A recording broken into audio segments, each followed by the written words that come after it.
Welcome back to our first ever of the new format.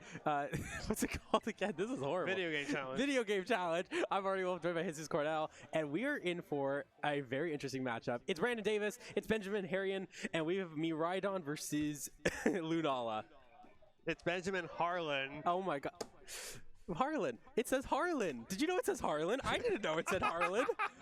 Anyway, we see Brandon's team already with the Indeedee female, the Torkoal, the regular Ursaluna / Hisuian Ursaluna, Ogerpon Wellspring, Urshifu Single Strike, and the Lunala, while Ben Harlan is going to have the Miraidon Cornerstone Ogerpon, Chi-Yu, Tornadus Incarnate, Iron Hands, and Iron Bundle. You know, Benjamin was saying earlier, oh, I've got a auto loss into this matchup. I'm not going to deny that. There's ways around it. You know, resetting terrain with Miraidon, Iron Hands. That's about it. I mean, Chi-Yu's obviously very scary as well. It's because you do need to set Trick Room up, and Chi-Yu with the Choice Scarf and Dark Pulse or Heat Wave is good into Lunala. The thing with that is you have Indeedee, and so your best bet is to just go for Heat Wave. And it's Terra Fairy Indeedee, so that's not going to really help you. Yeah, this is a really, really tough match for Benjamin. Brandon's in a very good position right away. Yeah, Brandon's just like... I said this in the round 6 feature, and Brandon's team heavily relies on that Trick Room, and once that Trick Room gets set, it's basically he's off to the races, and practically nobody's going to be able to stop him. But yeah, we saw that Everett wasn't able to stop him earlier, and there is a possibility if Brandon wins that there could be a rematch in the grand final. But again, we can't speak too early. I can only speak on what just happened. Yeah. By the way, it was a league challenge. That was what I was trying to say earlier. Yeah, it's a league challenge, but... It's video game challenge, league challenge, whatever. Anyways, we're getting back into the match. We got Chi-Yu and Ogerpon leading for Benjamin, and I got Lunala and Indeedee, that classic combo from Brandon. So this is looking like an obvious snarl here from the... Oh, wait, never mind. It doesn't have snarl. I just had to check. I got this proof on my own thing. It's like, in my head, I was like, okay, you go snarl here, you're fine. You know, that's what, you don't have snarl. Benjamin doesn't have a terrible spot. I mean, for what it's worth. You do have to set Trick Room with Lunala, so that's obviously going to happen. But then you also got, yeah, the Follow Me, I think, is smart. I think what you do is you click Heat Wave and Ivy Cudgel. And then you basically hope you stall out Trick Room enough for your other Pokemon to come in. Okay, so we're seeing a Follow Me from this Ogerpon, but Indeedee's just going to say Follow Me. So, who are we following? Are we following the Ogerpon or are we following the Indeedee? Well, the Heat Wave comes out first, which is very good. It's a 2-hit KO on Indeedee. That's really nice.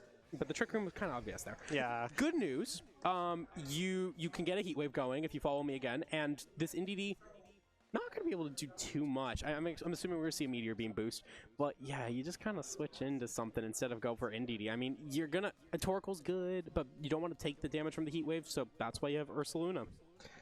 I still unresolved the question about the Follow Me's. Who are we following? Are we following the Ogerpon or are we following the Indeedee? Right now, I have a feeling we're going to be following Ogerpon because Indeedee is getting out of there. And the question now just becomes how much does Heat Wave do? However, this is Ursaluna Hisui form, and that is a much more specially defensive variant than its Blood Moon form. So this should be able to take Heat Wave if it was, if Heat Wave was going to happen, but it's not. So here goes Miraidon against the Psychic Energy. Definitely afraid of that Expanding Force. Yeah, I mean, you wouldn't be. It's a scary move. There is one really nice play that did not happen. I was going to say if you went for a Power Whip onto the Ursaluna and predicted that, then that would have been great, but that didn't happen. Moongeist Beam unfortunately came out into the Spiky Shield, so bad news for Ben. It's going to be a Flame Orb activation on this Ursaluna, and this Miraidon it went for a defensive switching on a specific move, but it didn't really think about switching into a bear. I have a feeling Brandon's going to sacrifice his own Indeedee. Bring in your Indeedee and quick Earthquake. It's a good play. It's a really good play. And because then you remove the terrain from the field, and then you just... you can also just Terra Grass. That's also really good. Yeah, because you could obviously survive that. And then you just double up. But I think you do need to Earthquake here just to make sure that Ogerpon doesn't get a hit off with its Sturdy. Yeah, I mean, a Sturdy is definitely going to come in handy for this Cornerstone Ogerpon. You know, one of the main reasons it actually began to get popular in usage because before Regulation G, Ogerpon Cornerstone was mostly exclusive to Trick Room teams, and now it's just thriving. Okay, Miraidon's going to switch out, but yeah, Ogerpon has actually been thriving in this format just because of the fact that Rock type's a super good attacking type, especially because Ivy Ghost is like the first ever Rock move to be 100% accurate. Yeah, it's very, very useful. Not only that, but it also has sturdy, so it's a built-in focus sash essentially, which allows you to really take use of that. This Terra Grass is a very good play on the Lunala, though. If you don't have a wide guard, then you can still click Earthquake and just not have to worry about dealing too much damage. Yeah, Earthquake comes out. It's both of these Pokemon. Chiyu goes down. Okay, Ogremon doesn't get the sturdy, and Lunala actually does take a lot more damage than I was thinking for the Shadow Shield and the Resistance. Yeah, that's fun. Moonguy's Beam is ready to just go like, hey, I'm going to knock out your Ogerpon. And now Benjamin's not in a good spot. I mean, there is one cool thing, which is if you did bring in Iron Hands, and I'd be very surprised if we don't see Iron Hands, then you do have the potential to just go ahead and fake out one of the two while Miraidon can handle one of the two. I mean, I would fake out the Ursaluna and then go for probably a Electro Drift, but it's a very risky play still. You just because you're still banking on stalling out the Trick Room, and I think it's also going to come down to if Trick Room ends this turn. If Trick Room doesn't end this turn, Brandon has a free win. Yeah, and now all Ben can really hope for here is that this Iron Hands can carry its way, because important to note is yet the Terra, so it probably has to be forced to go for the Terra Water. It's just, well, smart. That was actually smart. DD is coming out. It's going to bring that terrain back, and Miraidon no longer has that. And actually, neither of them do, because not only is the Hadron Engine boost gone, but also the Quark Drive boost is gone. So really good play there from Brandon. Yeah, here goes the Terra Water from the Iron Hands. We all expected this to happen. It kind of had to. And not also to mention, I do want to say one more thing with Brandon. You not only I think we're going to see the sacrifice on the NDD, which will basically, it's a nice pivot there too, allows you to bring in your Lunala again and reset the Trick Room if you want. Oh no, the dog was right on Iron Hands, takes it pretty comfortably. You know, that was pretty good play there for the Iron Hands, but your Iron Hands and okay, and how much damage would the Dream Punch do is the new question. About 70%, yeah.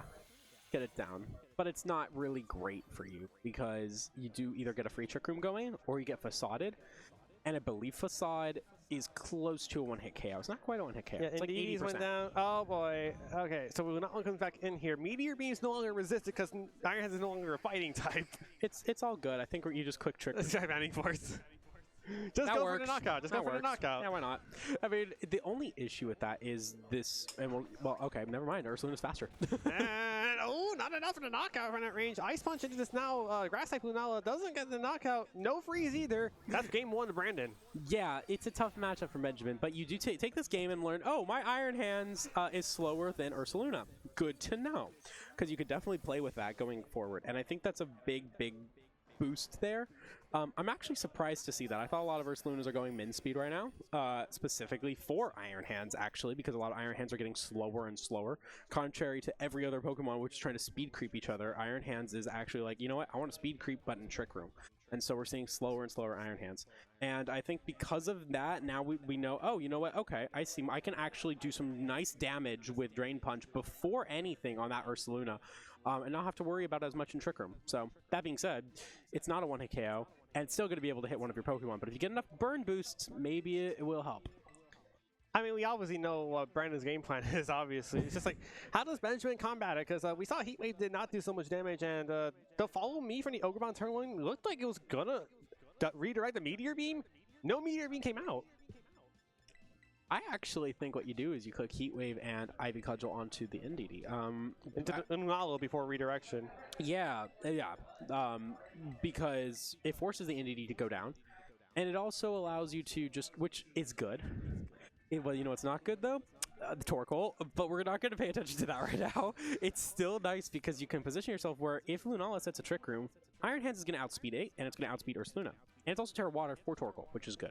And so I think your goal, and if it goes for Meteor Beam, well, now you're faster with Miraidon, and you're able to go for Draco Meteors, or yeah, probably Draco Meteors onto Lunala. So I think really that's your strategy, is go back into the Ogerpon and Chiyu, but instead of following me, double target on the Lunala. Whatever happens, now with the information that your Iron Hands is slower than the Ursaluna, you might be in a better spot. I mean, Ursaluna is definitely the slowest team because Iron Hands then went second on the Trick, and then Lunala went third. Yeah, so yeah, but you're Terra Water, so you can Drain Punch, which is very useful. So you know, Iron Hands underspeeds outspeeds Lunala. Outspeeds. Just Tricker's just making me lose terminology. Lunala is faster than Iron Hands, which is faster than Ursaluna. There you go. There you go. Which is honestly, again, you kind of want to see a Meteor Beam on turn 1, you know, because there's not a double knockout. It knocks out one or the other, and then you're able to really utilize the Iron Hands, especially Terra Water, and play to that. I think that's your key to victory. Of course, there's also that there is that chance that the Ursaluna Terrace a Ghost, that's gonna be concerning. Okay, we see Ogrepon Cornerstone and the Iron Bundle from Benjamin this time around, and another identical lead from Brandon, which is gonna be Needy and Lunala. Huh? I'm a bit confused on this one. Double Sturdy, I think, is the reason. There's a focus dash on the Iron Bundle, and then you got Sturdy on Ogrepon. I think that's the reason, but that could be wrong. Yeah, I still like the Chiyu better. I don't really know what the call. Okay, you know, you could just. I would honestly just on this turn click. Whoa! Thanks for showing us the EVs, Brandon. Why not? Hey, anyone at home, if you want to copy Brandon's team? No, I'm just kidding. But I think you just kind of set Trick Room. Yeah. Whoa! If this is an attack, an expanding force. Okay, no more psychic terrain. I guess it's smart, but I don't know. I still like the idea of the original lead. I think bringing in Miraidon's really kind of nerve-wracking right now. Because, yeah, the follow me is going to happen, so I feel like you're free to attack, and then on the next turn, you're also free to just follow me again, so, yeah. Yeah, Expanding Force will be redirected, no longer will be double targeted. It still has over half damage to that Ogrepon as Trigger gets set. Maybe this was... perhaps... I'm trying to wonder what the follow me play was for, because I think you were fine taking Expanding Force against the Miraidon. Yeah, I'm a bit surprised at that follow me. I think you're fine to take either move and just go for a return hit. But now that the Trick Room's up, like, I think you follow me with NDD and switch into either Ursaluna. I actually really like Ursaluna into this, or Torkoal. Both are good. So I don't know. You can pick either one. Also, fun fact, there's one...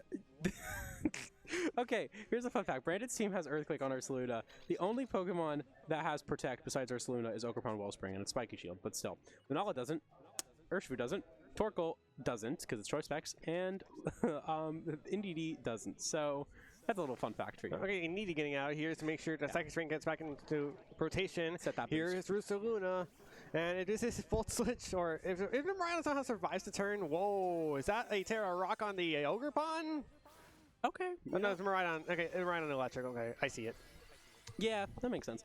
I think that honestly, right now, I think I gotta see if Ogrepon survives the turn. No, okay. I was gonna say you could probably hit the Shadow Shield and then go for a big electric move on the Lunala. That's what I was thinking was gonna happen. Yeah. Instead, here's a Meteor Beam.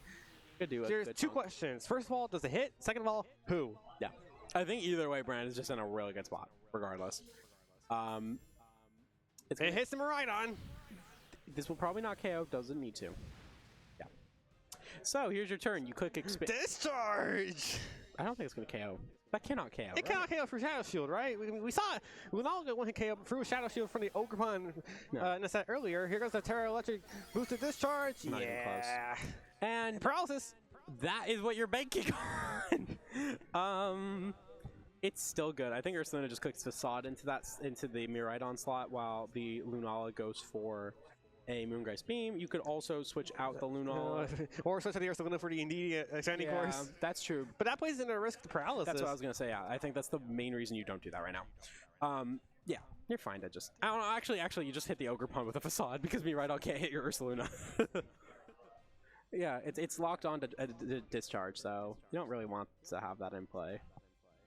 I find that truly interesting from Ben because he thinks that, oh, double spiky shield is unfortunately going to fail. So it wasn't a discharge attempt from this Miraidon. Everything is going to go faint this turn, I think. No, the Lunala hangs on!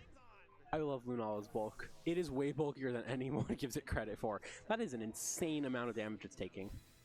And now Benjamin's down to the last two, especially if this is Iron Hands. We know one of them is Iron Bundle.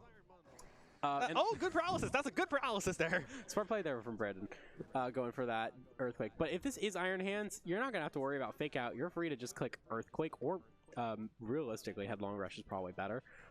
It's to you. Good game, Brandon. I think at this point you just go into... you don't even need to go into NDD. Yeah, you really don't need to go into NDD. Just click Earthquake. And Lunala's not going to survive the turn, though. That caused Iron Bundle to go for a move on to the Ursa Luna. Doesn't really. I don't think Iron Bundle can really do anything that Freeze useful. dry. With Torkoal in the back, you win it. So I think you just click Earthquake, and Brandon's going to be able to pick this one up. But I don't see any way Benjamin. I mean, unless Benjamin can somehow stall the Trick Room. Okay, Earthquake's going to knock out everything except for that Iron Bundle. Oh, Iron Bundle actually survived that pretty fine. Bundle's pretty physically bulky. It's just its special attack that you got to really watch out for, because that's next to nothing.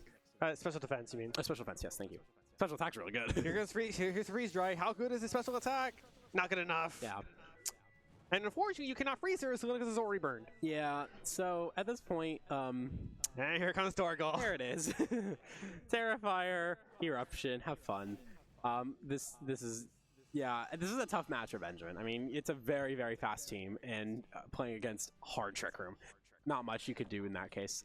And Brandon is the king of Trick Room. Okay, yeah, and Benjamin's going to let Brandon get the satisfaction of getting the KO onto the Iron Bundle. And with that, Brandon once again is going to return to Grand Finals. And this time, he's competing for the first Pokemon Video Game League Challenge winner. Oh, come on, Benjamin. Protecting here. I mean, is there only one turn of Trick Room left, actually? Wait. I have a question. Does Eruption melt through ice? Freeze? I don't fully remember. I know you do that off Flare Blitz and Scald, but that's all I know. That's your plan. Freeze it and then miss the facade. How do you miss facade? It's 100 fast accuracy. That's what you're hoping for. Though. Yeah, that was the last turn of Trick Room. I'm just curious if it will freeze. I'm just curious if it will freeze. The Court Drive Rod wears off. Not that it will really matter. All right. What is this Iron Bundle gonna do? Icy Wind. Yeah. Maybe I can knock out the Ursa Luna. Yeah, it does. Yeah, it does. But Torkoal, still ready to just go for an Eruption. I don't think anything really. Yeah, there's nothing. I was like, there's nothing, right, that could happen. Yeah, here's the Eruption. Brandon Davis once again going to win and make his way to Grand Finals. But for our first this time, he has a chance to be the first Pokemon Video Game League Challenge winner. And that is one heck of a match. I mean, that was really fun to watch. And I'm sure not for Benjamin, but you know, it just shows Brandon's like capacity to play Trick Room using these Pokemon, which I believe Ursaluna is really, really good right now. It's so good. And you know, Benjamin gave it a fighting chance, and it showed like, especially in game 1, Benjamin really, really put the effort in, and it wasn't obviously successful, but it came very close. And so huge props to Benjamin. Not to mention, top 4 is spectacular. And with Miraidon playing with Iron Bundle, I know it's got a lot of talk here today of how it's kind of an unusual pick, but worked really well. Gotta pat yourself on the back if you're Benjamin. Yeah, that's going to be doing it here. We have one matchup left. It's Benny Vasquez and Everett Falloon. Will it be a rematch in Grand Finals, or will this be the rise of Benny? We'll find out after this break.